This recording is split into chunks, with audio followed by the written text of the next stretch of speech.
إنا عرضنا الأمانة على السماوات والأرض والجبال فأبين أن يحملنها وأشفقن منها وحملها الإنسان إنه كان ظلوما جهولا صدق الله العظيم وصدق رسوله النبي الكريم الأمين قال الله تبارك وتعالى في شأن حبيبه إن الله وملائكته يصلون على النبي يا أيها الذين آمنوا صلوا عليه وسلموا تسليما الصلاة والسلام عليك يا سيدي يا رسول الله وعلى آلك وأصحابك يا سيدي يا حبيب الله الصلاة والسلام عليك يا سيدي يا رسول الله وعلى آلك وأصحابك يا سيدي يا رحمة للعالمين السلام علیکم ورحمۃ اللہ وبرکاتہ۔ جیسے کہ میں نے پہلے بھی عرض کیا تھا، تھوڑا ہلکے کی صورت بنا لیا کریں، قریب آ جایا کریں دوست ادھر سے بھی۔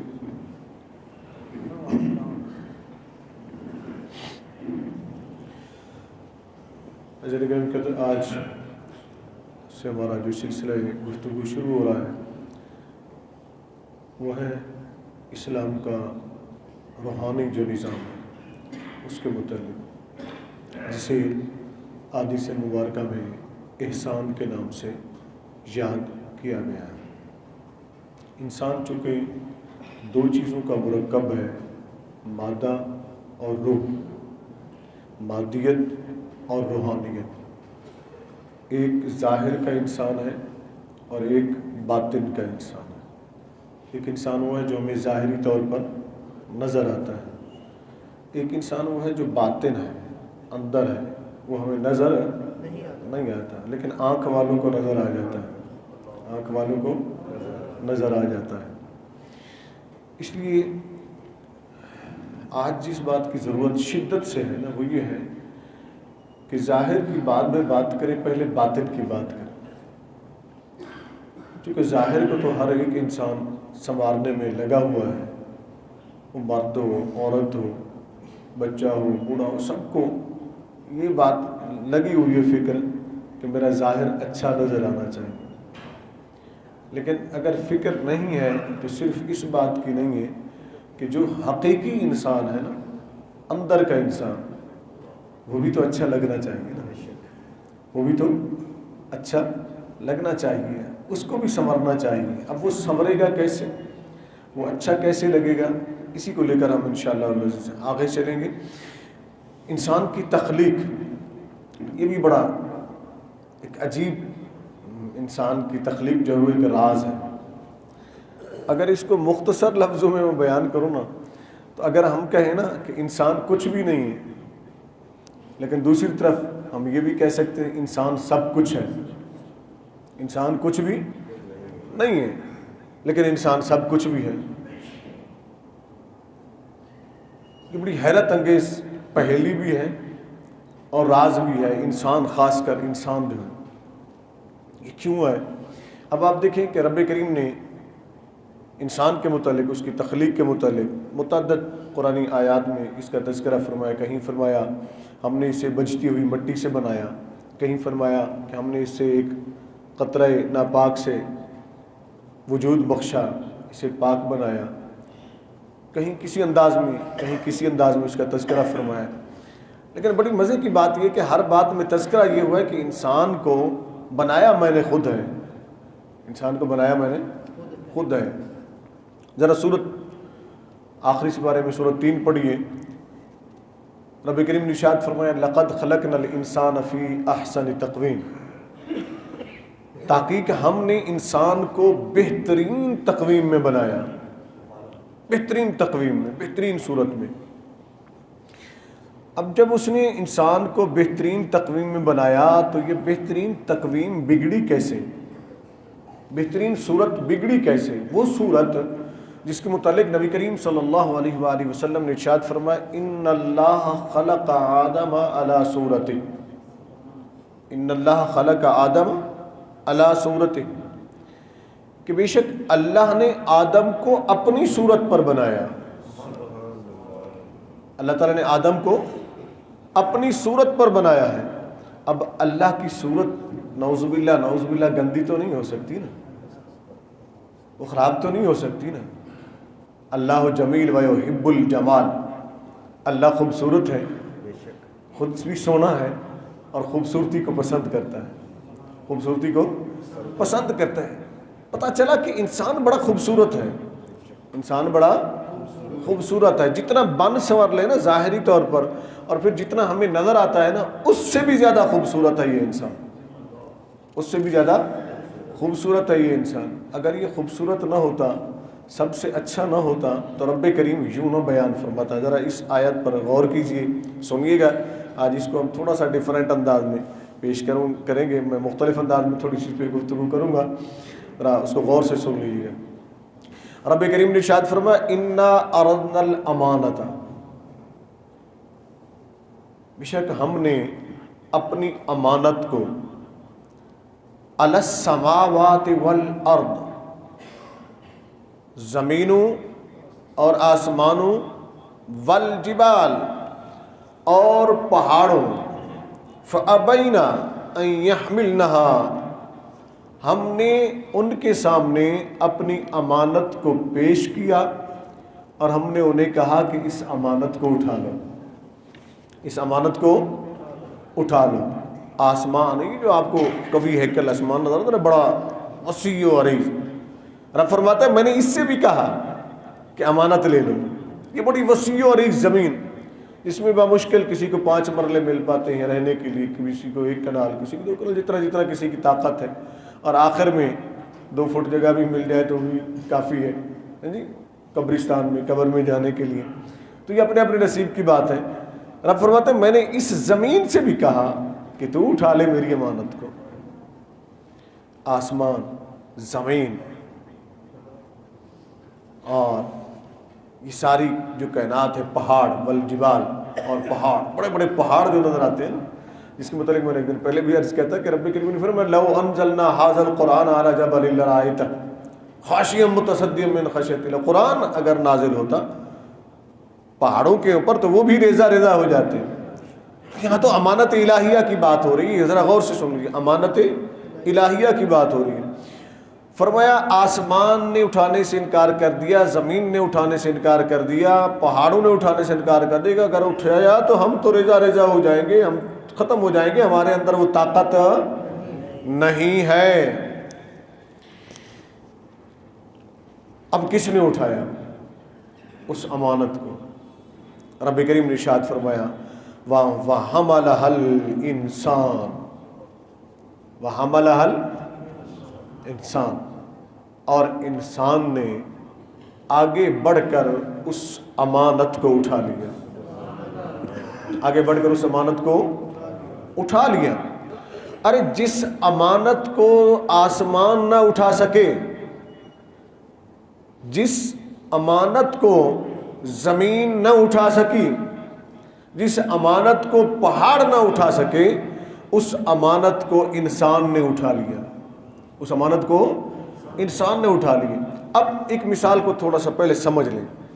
مثلا ایک بہت بڑا کوئی وزنی بھاری پتھر باہر پڑا ہوا ہے، یہاں چند دوست جتنے بیٹھے ہوئے ہیں باہر جاتے ہیں، اس پتھر کو اٹھاتے ہیں اور کوئی اٹھا نہیں پاتا، اور ایک بندہ آتا ہے دوڑتا ہوا اور وہ اس پتھر کو ایسے پکڑتا ہے، اٹھا لیتا ہے. اب بتائیے اتنے سارے کھڑے ہوئے، یہ طاقتور ہے کہ وہ طاقتور ہے؟ وہ جس نے اٹھا لیا وہ سب سے اچھا ہوا نا، سب سے زیادہ طاقتور ہوا نا، اس نے آ کر اٹھا لیا ہے. اب حیران کن بات یہ ہے کہ اس قرآن کی آیات کے اگلے حصے کا جو ترجمہ کیا جاتا ہے، اس پر ذرا غور کیجیے گا. اِنَّهُ كَانَ ظُلُومًا جَهُولًا. اب اکثر ترجمہ کرنے والوں نے جو ترجمہ کیا ہے وہ یہ ہے کہ بے شک انسان ظالم اور جاہل تھا. انسان ظالم اور جاہل تھا. یہ قرآن کے الفاظ ہیں نا، اِنَّهُ كَانَ ظُلُومًا جَهُولًا، بے شک انسان ظلومی اور جہولی تھا. میں ابھی اس کا ترجمہ نہیں کر رہا ہوں، میں جو لفظ ہے اس کو تھوڑا سا، کہ بے شک انسان ظلومی اور جہولی تھا. ظالم اور جاہل میں نے ابھی نہیں کہا انسان کا ترجمہ کہ میں اس سے متفق ہوں، جو ترجمہ کیا تھے. اب حیران کن بات یہ ہے کہ یار جس امانت کو آسمان نہ اٹھا سکے، جس امانت کو زمینیں نہ اٹھا سکی، جس امانت کو پہاڑ نہ اٹھا سکے، اس امانت کو انسان نے اٹھا لیا۔ اس امانت کو اٹھانے والے کو آپ ظالم کہتے ہیں، آپ جاہل کہتے ہیں۔ حیرت کی بات نہیں ہے کہ یہاں تو اللہ نے انسان کی مدح بیان فرمائی ہے نا، تعریف بیان کی ہے۔ یہ آیت انسان کی تعریف میں نازل ہوئی ہے، مدح میں نازل ہوئی ہے، انسان کی مذمت میں نازل نہیں ہوئی ہے، انسان کی تعریف میں نازل ہوئی ہے کہ یہ انسان اتنے اچھا ہے کہ جس امانت کو پہاڑ، آسمان، زمین نہ اٹھا سکے، اس امانت کو اس انسان نے اٹھا لیا ہے۔ کیوں اٹھا لیا؟ کیونکہ رب کریم نے فرمایا یہ ظلمی بھی ہے، جہولی بھی ہے۔ اب ذرا غور کیجیے گا، انسان بڑا عظیم مقام رکھتا ہے۔ ظلمت کہتے ہیں سیاہی کو، اندھیرے کو۔ کس کو؟ سیاہی کو، اندھیرے کو۔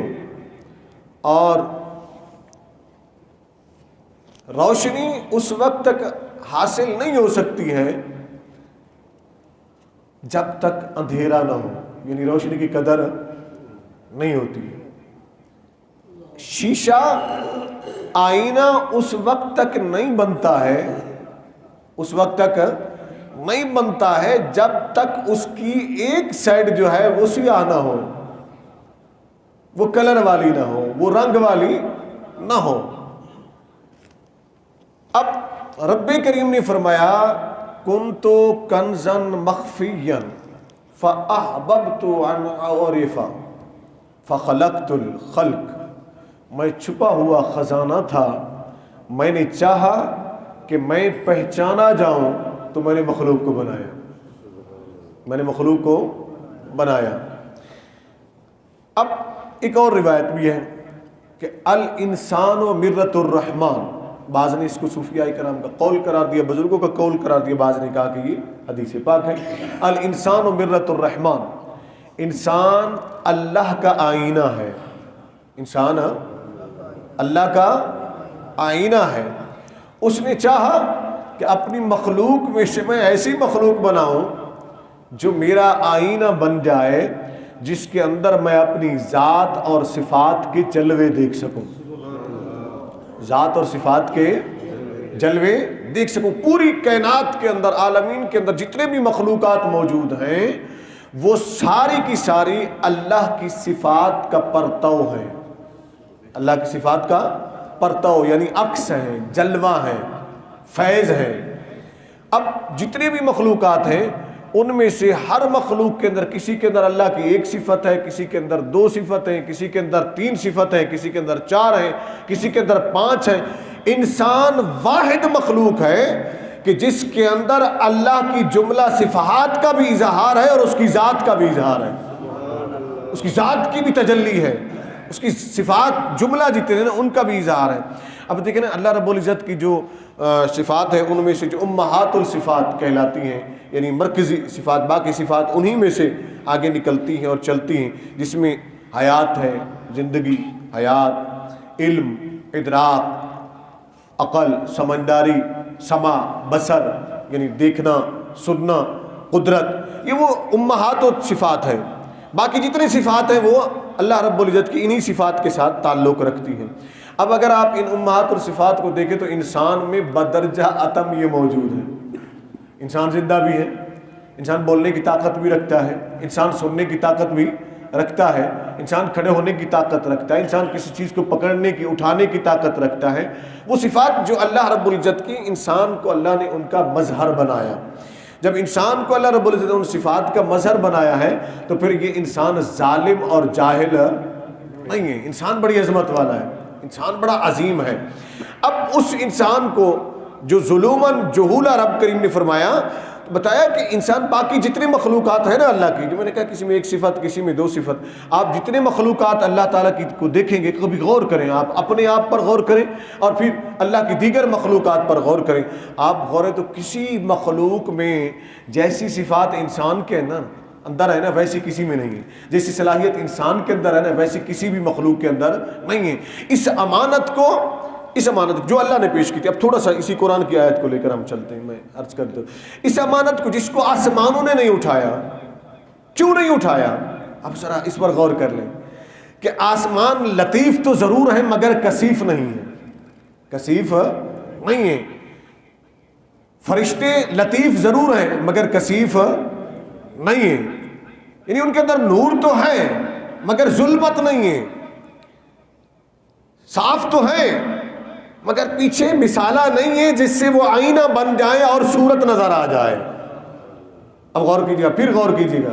اب ان کے اندر وہ صلاحیت نہیں ہے. نور تو ضرور ہے لیکن دوسری طرف ظلمت نہیں ہے, تاریکی نہیں ہے کہ ایک طرف تاریکی آ جائے دوسری طرف روشنی آ جائے, اور اس تاریکی اور روشنی کا جب ملاپ ہو تو پھر آئینہ بن جائے اور اس آئینے کے اندر اپنی صورت نظر آئے, اپنی صفات نظر آئیں, اپنی جلوے نظر آئیں. تو وہ آسمان کے اندر بھی صلاحیت نہیں ہے, فرشتوں کے اندر بھی صلاحیت نہیں ہے, اس لیے کہ وہ نور ہے. کیا ہے؟ نور ہے.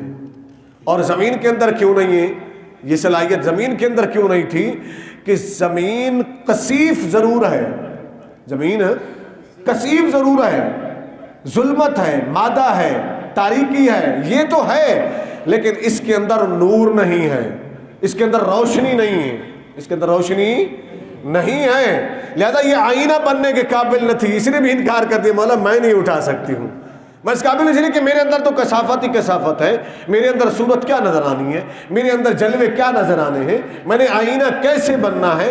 تو رب کریم کی اس امانت کو کس نے اٹھا لیا؟ جو ظلومی بھی تھا, جو جہولی بھی تھا, جس کے اندر تاریکی بھی تھی, روشنی بھی تھی, جو آئینہ بننے کے قابل تھا, جو آئینہ تھا, اس نے اٹھا لیا. مولا میں اٹھاتا ہوں تیری امانت کو, پھر میرے اندر اپنے جلوے دیکھتا جا. اس انسان نے اللہ کی امانت کو اٹھا لیا, اللہ کی امانت کو اٹھا لیا. اے انسان اپنے آپ پر غور کر, تو امانت الہیہ کا امین ہے, امانت الہیہ کا امین ہے, تو آئینہ ہے اس کی ذات کا, اس کی صفات کا, تجلیات کا. اس لیے اپنے مقام پر غور کر کہ اللہ نے تجھے مقام بلند کیا عطا فرمایا, کتنا بلند مقام عطا فرمایا. اس پر گفتگو کریں گے آئندہ درس میں ہم, لیکن آخر میں اتنا صرف سن لیں کہ اگر تجھ سے کوئی اور بلند مخلوق ہوتی, تجھ سے کوئی اور اشرف مخلوق ہوتی, تجھ سے کوئی اور افضل مخلوق ہوتی, تو رب کریم اسی کے متعلق فرشتوں سے فرماتا کہ انہیں سجدہ کرو. لیکن رب کریم نے کس کو فرمایا کہ سجدہ کرو؟ رب کریم نے فرمایا, قرآن کریم کے اندر ارشاد ہوا, فَإِذَا سَوَّيْتُهُ وَنَفَخْتُ فِيهِ مِن رُوحِي فَقُعُوا لَهُ سَاجِدِينَ.